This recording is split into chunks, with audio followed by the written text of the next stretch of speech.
Om Swastiastu.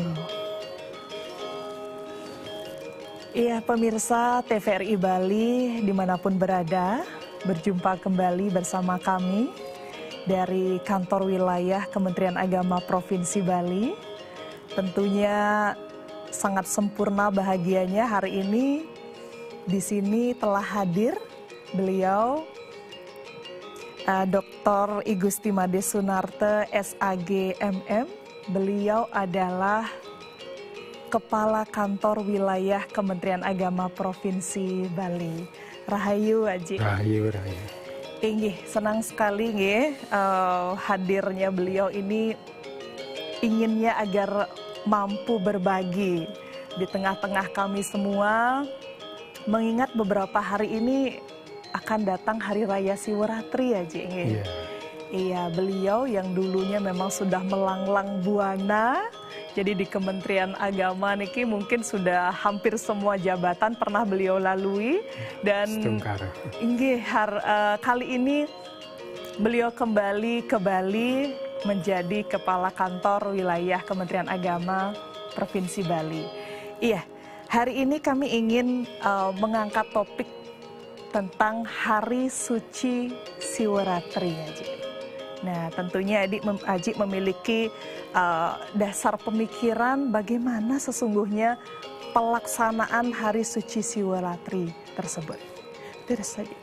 Baik, terima kasih Ayu Putri. Inggih, selaku pengenter pada diskusi hari ini, dan juga pemirsa TVRI Bali dimanapun Anda berada dan dimanapun siaran ini dapat dijangkau. Mudah-mudahan diskusi pertemuan kali ini kita dapat berbagi dalam keterbatasan.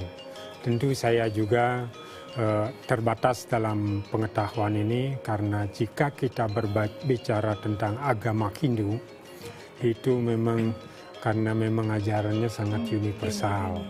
Tergantung perspektif kita membahas. Tetapi sebuah kegiatan ajaran agama Hindu diimplementasikan melalui hari-hari suci. Yang salah satunya yang dalam waktu dekat ini adalah Hari Siwaratri. Kalau dirujuk dari dasar, Siwaratri yang kita kenal di Indonesia lebih pada boleh katakan Bali sentris, dengan cerita dasar Lubdaka yang diambil, yang disarikan dari Waraspati atau Siwaratri Kalpa. Tetapi kalau dicari induknya yang babon di atasnya, itu ada yang berasal dari berdasarkan Padma Purana, Garuda Purana, Skanda Purana, dan Siwa Purana, termasuk juga dalam Santi Parwa. Siwaratri, kalau dari kata Siwaratri, ini adalah kata Siwa yang bermakna juga pembebasan, peleburan. Ini yang kata yang kita cari padanannya untuk dalam bahasa Indonesia sangat sulit. Nah, sehingga sering sekali kita mendengar kata bahwa Siwa adalah dewa perusak. Karena kata peleburan dalam bahasa Indonesia untuk dipadankan agak sulit. Apakah sebuah batang emas ketika kita lebur menjadi sebuah cincin, itu apakah pandai itu perusak emas? Benar-benar. Nah, inilah yang sering terjadi, sehingga bagi saudara kita yang memang tidak mendalami dan tidak tahu tentang diajar agama Hindu, mendefinisikan sering Siwa dikatakan sebagai perusak. Sementara Siwa adalah pelebur, penghapus segala dosa, pemberi anugerah.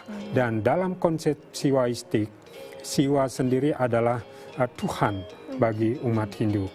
Karena dalam konsep Siwa Siddhanta, Siwa Siddhanta adalah ajaran Siwaistik yang dari Madhya Pradesh, yang berkembang di Indonesia, yang disesuaikan dengan kondisi Indonesia, yang diambil inti-intinya, kepala-kepalanya aja, inilah yang menjadi namanya Siwa Siddhanta. Maka di Indonesia dikenal, jarang dikenal kitab Rigveda, tetapi kepala-kepala Weda, maka di Bali dikenal dengan Weda kepala atau Weda sirah. Itu. Nah, terkait sekarang dengan perayaan Siwaratri. Ini adalah sebuah kisah mulai dari penciptaan sebenarnya. Dari penciptaan alam semesta ketika Tuhan dalam wujud ilahi menciptakan pertama ada Dewa Wisnu setelah itu baru Brahma. Di dalam Siwa Purana itu di bagian yang pertama, Widi Swara Samhita itu menyebutkan ketika ada pertentangan atau pergolakan antara Wisnu dengan Brahma. Artinya ternyata dewa juga bisa berselisih gitu. Apalagi dewa-dewa yang hidup begini.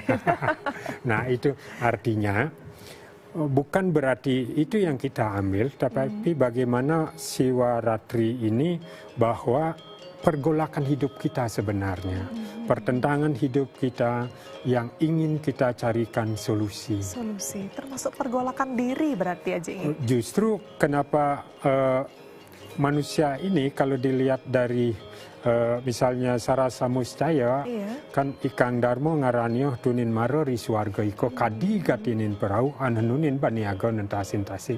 Kenapa kita harus menjalankan dharma dalam menyeberangi gelombang laut? Di dunia ini kita hidup dalam dunia yang penuh dengan gelombang itu. Terutama gelombang pikiran ini yang tidak menentu. Nah, niki becek aja. Nah, karena tadi kan kita dalam mengarungi gelombang tadi, nah akhirnya bagaimana caranya melewati gelombang-gelombang kehidupan itu dengan ajaran Dharma.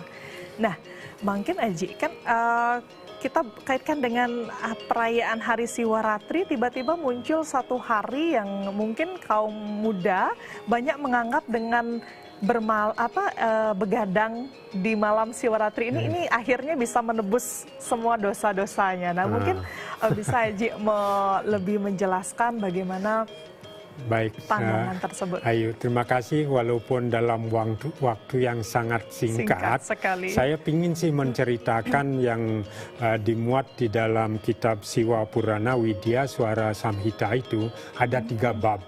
Kira-kira kalau saya cerita 3 bab ini butuh waktu berapa lama? Berjam-jam ya, Ji. Itu makanya saya akan waktu saya agak lama biar detail. Tapi dalam waktu singkat ini saya ceritakan. Mungkin bisa diringkas, Di Indonesia kan dikenal dengan Lubdako. Berarti orang yang berpuasa, bergadang di dalam Siwaratri itu menjadi Lubdako. Antara dia jadi Lubdako atau menjadi Luba itu tidak tahu. Gitu. Nah, ini ketika Lubdako itu tujuannya spiritual, kalau Luba itu jangan sampai atas nama penyucian dosa membuat dosa. Bikin menambah dosa. Nah, itu. Nah, kaitan dengan cerita dalam Siwa Purana itu, mulai berawal ketika Brahma datang ke Wisnu yang lagi berbaring di atas air, meminta agar beliau dihormati. Wahai Anda siapa yang berbaring ini? Kenapa Anda tidak mau menghormat saya adalah Maha Pencipta? Sementara Wisnu tahu bahwa Brahma itu lahir dari beliau. Gitu. Maka beliau bilang bahwa, dan cepat-cepat saya cerita ya, karena biar ada kena sedikit sajalah. Terus, kalau Anda ingin datang, apakah Anda ingin menghormat saya? Begitu. Terjadilah pergolakan di sana, bahkan terjadi peperangan. Peperangan yang dahsyat antara Brahma dengan Wisnu. Ketika dahsyatnya perang ini, maka Wisnu akan menggunakan senjata yang dapat menghancurkan dunia, yang disebut dengan Maheswara. Terus Brahma yang akan menggunakan senjatanya yang disebut dengan Pasupata. Jika dua senjata ini akan bertemu, maka hancurlah semua ketiga dunia ini. Maka para dewa pada saat itu datang ke Kailas untuk memohon kepada Siwa.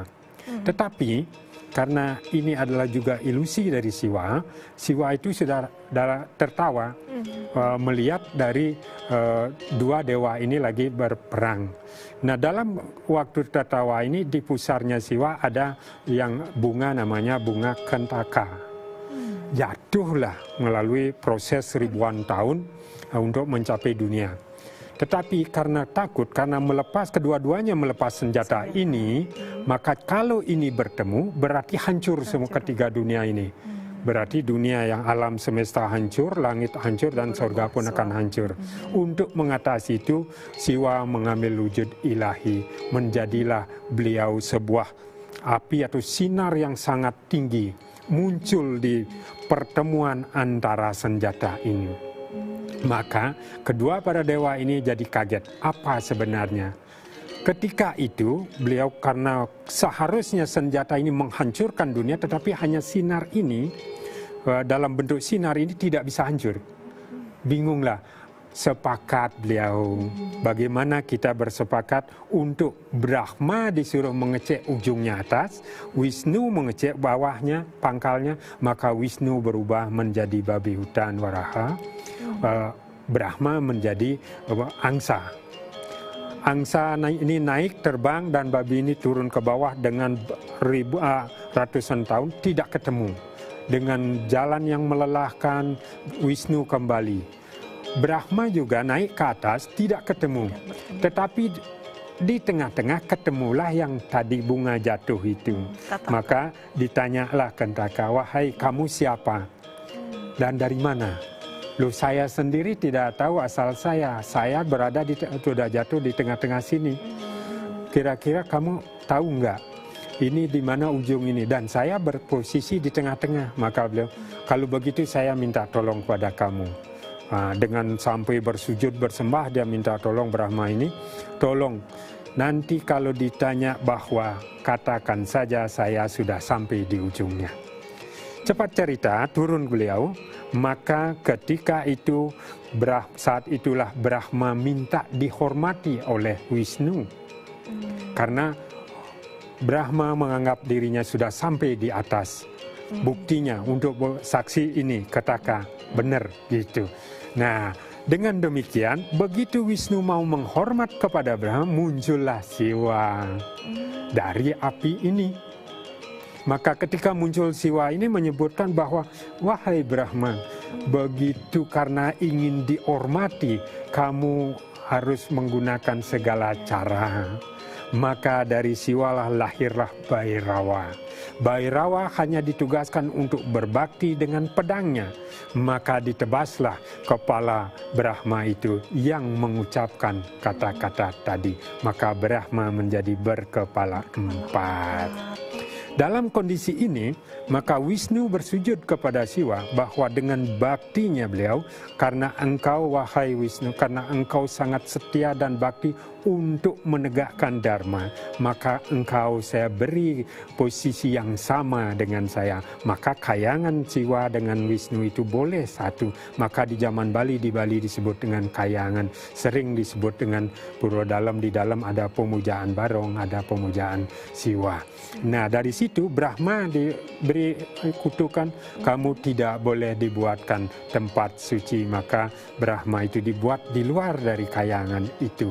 Tetapi kamu saya anugerahi bahwa setiap upacara tanpa ini anugerahmu, upacara itu tidak akan bermanfaat. Nah, mulai saat itu semua para dewa melakukan pujaan dengan minimal 16 persembahan. Baik itu tedung, maka tedung dan segala macam bukan sekedar hiasan, itu bagian dari persembahan.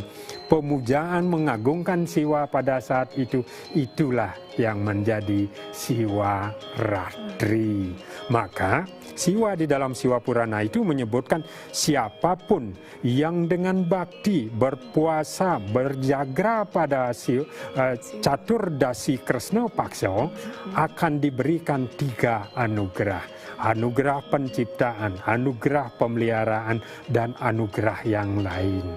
Berarti jika seseorang dengan melakukan Siwaratri, berarti dia bisa ke anugerah penciptaan, memiliki inovasi-inovasi. Anugerah pemeliharaan, dia akan memiliki kesejahteraan hidup. Anugerah-anugerah yang lain. Itu. Iya, pemirsa TVRI Bali dimanapun berada, ini sungguh luar biasa. Ada satu bait biar tidak lewat saya. Ada disebutkan begini, siapapun yang melaksanakan puasa jagra pada Siwaratri itu dengan penuh bakti, bukan asal begadang ya, bukan jadi lubak, tapi lubdakau. Penuh bakti, ini garis bawahnya gitu. Iya, jadi lubdakau. Gitu. Akan dihapuskan dosa-dosanya bagaikan dia secara rutin melaksanakan pemujaan setiap hari dalam setahun. Begitu di dalam Siwa Purana disebutkan. Kait dengan perayaan Siwaratri, sedikit ada pergeseran-pergeseran transformasi dari generasi ke generasi dalam penghayatan, pengamalan, baik itu kaitan dengan pemahaman ajaran agama dan praksis agama. Nah, generasi sekarang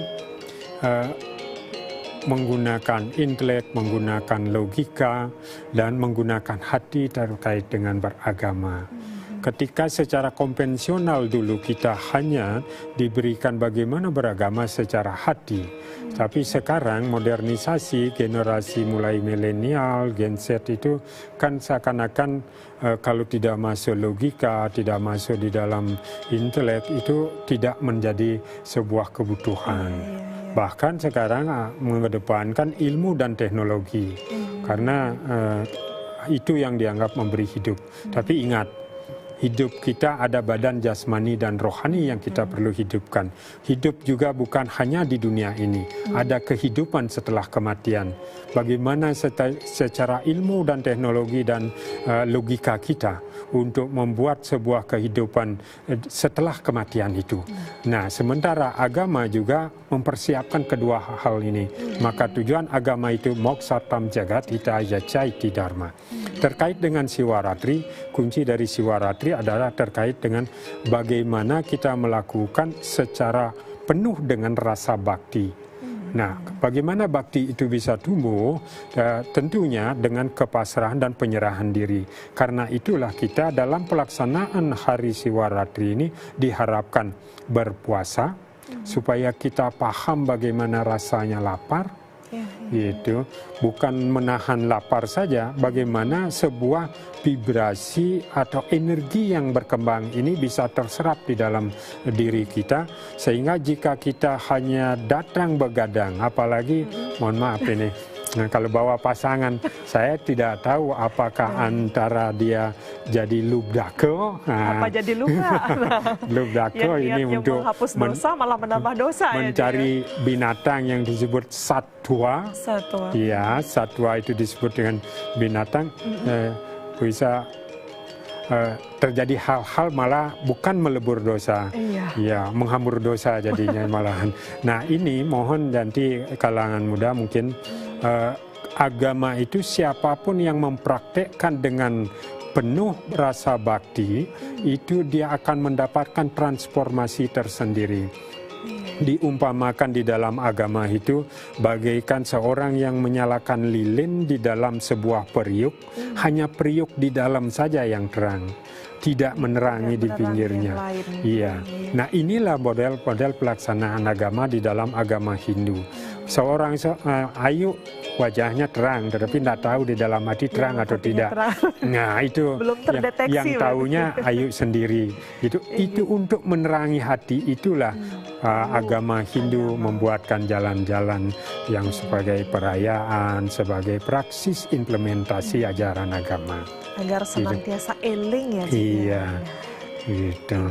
Mungkin Acik bisa menyimpulkan mulai apa yang pesan-pesan khusus untuk perayaan Hari Suci Siwaratri yang akan datang ini, Acik? Kalau menurut Siwa Purana, di antara hari suci, Siwaratri merupakan hari yang tersuci. Iya. Iya, karena itu bakti itu menentukan baik itu kan ada di dalam Wahyu Purana Nawa Wida Bakti, di dalam Siwa Purana juga disebutkan Nawa bagian kedua itu Nawa Wida Bakti juga, 9 bakti yang dapat dilakukan, yaitu dengan penyerahan diri sepenuhnya. Karena bakti ini maka dilakukan dengan puasa. Saya harapkan kepada seluruh pemirsa di seluruh Indonesia, terutama pemirsa TPRI Bali yang ada di Bali maupun di Nusantara ini, mari kita laksanakan setiap aktivitas perayaan agama itu sudah dikonsep, diformat oleh leluhur kita yang mampu membawa transformasi terhadap kehidupan dari catur marga, baik orang karma marga, bakti marga, jenana marga, maupun raja yoga marga. Maka orang bakti dan karma ini dengan kepasrahan, dengan bakti yang tulus itu, dengan penuh, tidak seperti hura-hura tadi, itu akan membawa pembebasan terhadap orangnya. Orang jenana silahkan kaji secara jenana. Dengan pengetahuan, dengan orang yoga silahkan kaji dengan yoganya sehingga mendapatkan transformasi dari pelaksanaan ajaran agama itu. Saya contohkan, ada sebuah contoh cerita singkat saja ini. Di dalam Purana itu disebutkan ada orang kaya yang memang bakti ke pura sampai membangun disponsori, bahkan pertimo yang ada disimpan di rumahnya. Tapi ketika dia mati dikalahkan dengan juru sapuhnya. Sehingga juru sapuh menyelamatkan dia, mentolong, bawa dia ke surga gitu, karena dialah yang membantu. Akhirnya ini bakti sangat menentukan, karena waktunya sangat singkat. Saya maunya sih cerita banyak gitu, tapi banyak cerita sesungguhnya. Tapi waktunya kita, tapi nanti kita carikan waktu atau kesempatan lain. Tetapi prinsip, mari setiap aktivitas agama tidak boleh kita menggunakan kekuatan kita, tidak boleh kita menggunakan kepintaran kita. Setinggi apapun pengetahuan kita, bakti itu menentukan kualitas kita di dalam beragama. Iya, luar biasa sekali pemirsa TVRI Bali dimanapun berada. Jadi bagaimana kita harus mengimplementasikan bakti kita, apalagi jangan melewatkan momen yang terbaik, yaitu di hari Siwaratri yang akan datang ini. Ya, tentunya panjang atur, panjang kata, panjang kalimat, banyak hal mungkin yang kurang berkenan di hati, kami mohon maaf yang sebesar-besarnya. Dan akhir kata kami tutup dengan Parama Santi. Om Santi, Santi, Santi, Om.